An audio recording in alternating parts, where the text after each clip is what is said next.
اچھا ایک تو یہ آپ نے مجھے ڈیٹ نہیں بتائی کب سے شروع ہوا؟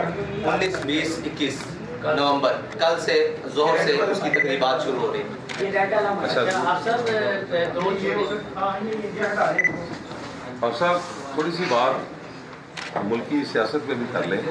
جی اس وقت جو صورتحال ہے، مہنگائی، روزگاری، بجلی، پیٹرول، بے یقینی کی صورتحال ہے، سیاسی عدم استحکام ہے، ڈالر رک نہیں رہا، اس پہ آپ کی جماعت کا موقف کیا ہے؟ دوسرا ایک ساتھ ہی اس کے ضمنی سوال ہے کہ چیف آف آرمی اسٹاف کی تعیناتی عمران خان صاحب کہتے ہیں کہ جی یہ حکومت نہیں کر سکتی، تو کیا آپ سمجھتے ہیں کہ وہ ٹھیک کہہ رہے ہیں کہ شہباز شریف کے پاس کوئی اختیار نہیں ہے وزیر اعظم کو تعینات کرنے کا؟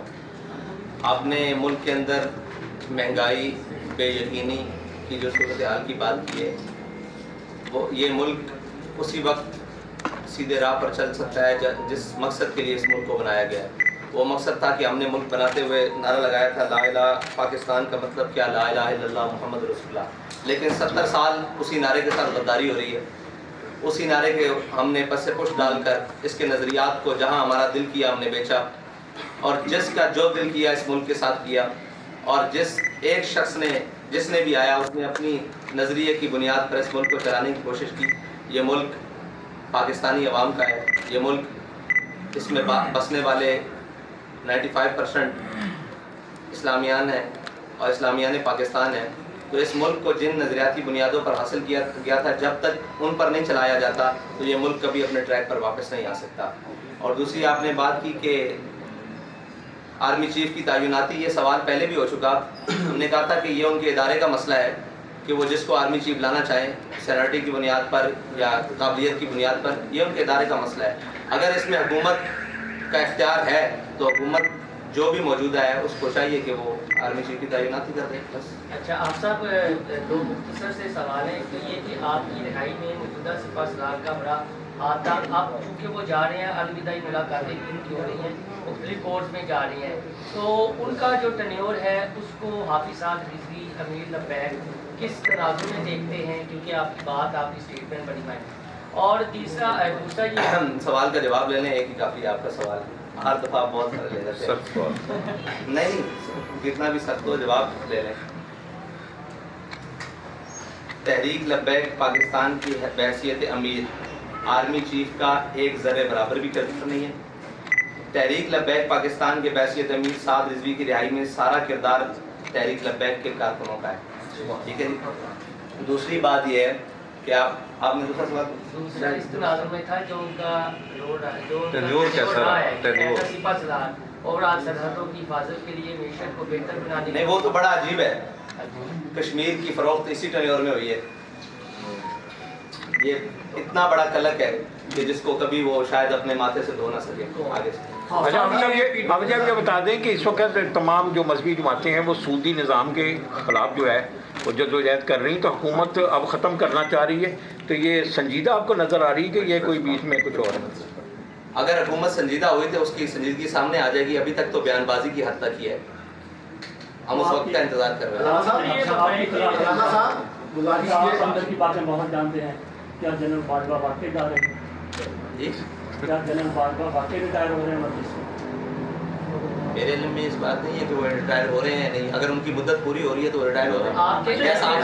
مولانا صاحب گزارش کی ہے، آپ یہ بتائیے گا آپ کی اس کی جو تقریبات ہو رہی ہیں کیا اس میں علامہ آصف جلالی کو بھی آپ نے دعوت دی؟ ہم نے صلاح عام ہے یاران نکتہ دان کے لیے پورے عالم اسلام۔ آپ صاحب پی ٹی آئی کی گورنمنٹ کی جانب سے موقع اختیار کیا جا رہا ہے کہ وفاقی حکومت امپورٹڈ ہے، اس کو بیرونی مداخلت کے ذریعے آئی ہے، کیا آپ بھی سمجھتے ہیں وفاقی حکومت امپورٹڈ ہے؟ اور دوسرا وہ ان کا یہ ہے کہ فوری الیکشن کروایا جائے، کیا فوری الیکشن کے حق میں آپ بھی چاہ رہے ہیں کہ فوری الیکشن ہو؟ میں تو 70 سے بعد بننے والی تمام حکومتوں کو امپورٹڈ کہتا ہوں، اور سمیت عمران خان کے۔ اچھا ہم سب یہ بتا دیں الیکشن کے حوالے سے آپ بھی حمایت کرتے ہیں کہ فوری الیکشن ہو؟ الیکشن اپنے وقت پر ہونے چاہیے، جو وقت ہے۔ اچھا سر علامہ صاحب یہ بتا دیں آپ کی ڈی ایل پی بطور پریشر گروپ کام کرے گی یا سولو فائٹ لے گی یا آگے مطلب حکومت میں آنے کا کوئی ارادہ رکھتی ہے؟ تحریک لبیک نظریاتی بنیادی سیاسی دینی جماعت ہے، یہ اپنے نظریے کی بنیاد پر ہمیشہ اپنا کردار ادا کرتی ہے۔ اچھا ہم صاحب یہ بتائیں کہ آپ کی جماعت جو ہے سیاست میں بھی حصہ لے رہی ہے، الیکشن بھی لڑتے ہیں، لیکن عوامی ایشوز سوال کے تو بڑا عجیب ہے. نہیں، عوامی ایشوز کے اوپر تو کبھی آپ نے کوئی آپ عوامی ایشو کسے سمجھتے ہیں؟ یہ مہنگائی، پیٹرول مہنگا، پیٹرول میں سب سے پہلا لاقانونیت، مارچ کراچی میں ہم نے نکالا تھا، پھر لاہور کے اندر ہم نے نکالا تھا، پھر اس کے بعد بلاول صاحب کراچی سے اسلام آباد آئے تھے. مسئلہ یہ آپ کوریج نہیں دیتے، آپ کو یادداشت کمزور ہو جاتی ہے. سانحہ حویلیاں میں جو ہے وہ FIR کے آرڈر ہو گئے ہیں DPO RPO DC اور سب کے خلاف. کیا جن لوگوں کے خلاف FIR کے آرڈرز ہوئے ہیں وہی ذمہ دار ہیں یا پس پردہ کسی اور کو بھی آپ ذمہ دار سمجھتے ہیں؟ وہ جو GIT بنی ہے اس کی رپورٹ ابھی تک نہیں آئی، جب آ جائے گی تو سارے ذمہ دار سامنے اس کے اوپر تمام میڈیا کو تھوڑا سا ایک لائن میں ضرور آگاہ کر دیجیے گا کہ جو محرکات ابھی جو پروپیگنڈا اس سے متعلق ہے اس کے بارے میں میرا بات ہے. اس کا کیا پروپیگنڈا ہے؟ یہ پروپیگنڈا ہے کہ جو ہے وہ آرکسٹریٹڈ تھا، نہ کہ جو ہے وہ میلاد النبی کے آڑ میں سیاست کرنے کی کوشش ہو رہی تھی. جب ہم سیاست کرتے ہیں تو ہم دبا کے کرتے ہیں اور سینہ چوڑا کر کے ہر میدان میں کھڑے ہو کر بتاتے ہیں ہم سیاست کرنے کے لیے آئے ہیں. جب ہم اپنے دینی ایشو کے اوپر آتے ہیں تو پھر ہم بتاتے ہیں کہ ہم اپنے دینی ایشو کے اوپر آئے. میں نے آپ کو پہلے کہا کہ تحریک لبیک بنیادی نظریاتی دینی سیاسی جماعت ہے. اچھا، اس کے حوالے سے تھوڑی سی ڈیٹیل بتا دیں، کیا کوئی سیشنز ہوں گے، کس طرح یہ 3 دن کی تقریبات کو جو ہے وہ جی وہ اس کے لیے دعوت نامہ بھی ہے اور ساری ہے. پہلے چادر پوشی کا اہتمام ہے، اس کے بعد محفل قرات و نعت ہے، اس کے بعد ہمارے ذمہ داران کے تحریک کے ان کے خطابات ہیں، پھر علماء و مشائخ کے خطابات ہیں، پھر آخر میں مرکزی خطابات ہیں رکن شورا اور آخر میں. اچھا صاحب، آج کل گھڑی کے بہت چرچے ہیں، توشہ خانہ کی گھڑی کے فلم سے متعلق مووی جو جوائلینڈ مووی ہے، آپ دیکھیں اس ملک میں مالک فلم نہیں چل سکی. وہ کن کے خلاف تھی؟ ان طاقتوروں کے خلاف. تو اس ملک میں وہ فلم کیسے چل سکتی ہے یا وہ چلانے کی کوشش کی جا رہی ہے جو اسلام کی بنیادی اساس کے خلاف ہو؟ تو یہ کون لوگ ہیں جو ان فلموں کو آسکر ایوارڈ دیتے ہیں؟ اسی طرح کی ایک فلم تھی پہلے زندگی تماشا، اس میں چلانے کی کوشش کی گئی تھی.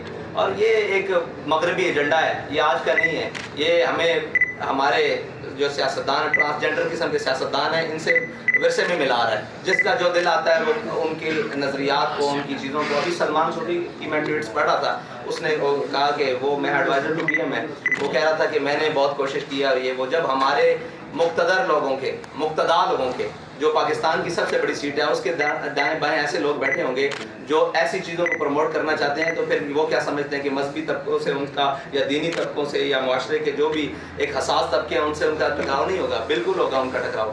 یہ ان کو خیال کرنا چاہیے کہ ہم جس منصب پر بیٹھے ہیں اس منصب کا جو بنیادی حق ہے وہ یہ ہے کہ پاکستان اسلام کا قلعہ ہے، اس میں کوئی بھی چیز جو اسلام کے خلاف ہے وہ نہیں ہو سکتی. لاسٹ کوشچن، بس لاسٹ کوشچن. آپ کو ایک ماشاء اللہ بڑی منظم تحریک ہے اور آپ جو بات کہتے ہیں کارکنوں اس کو مکمل عمل بھی کرتے ہیں. یہ 3 روزہ جو آپ کا عرس ہو رہا ہے اس میں یہ راستے بند رہیں گے آپ کو، تو کیا اس کے لیے آپ نے انتظامیہ سے کوئی NO سے لیا ہے یا اس کے متبادل آپ نے کچھ ارینج کیے ہیں یا یہ بس اپنے طور پہ یہ سارا ہوگا؟ اور یہ راستے عوام کو بھی کافی تکلیف ہوتی ہے سر اس حوالے سے جب یہ راستے بند ہوتے ہیں، ہم اس کا کوئی متبادل یا کچھ اچھا آپ کے پاس طریقہ؟ جی ہم نے انتظامیہ سے تقریباً 1 ماہ ہو گئے ان کے ساتھ مسلسل رابطے میں، اور ان کی طرف سے نو رسپانس، کسی قسم کا کوئی جواب نہیں آ رہا، کیونکہ وہ خود روڈ بند کرنے میں مصروف ہیں، وہ خود دھرنے دینے میں مصروف ہیں. ٹھیک ہے، اور ان کی ڈیوٹیز لگی ہوئی ہیں کہ وہ شاہراہیں بند کریں.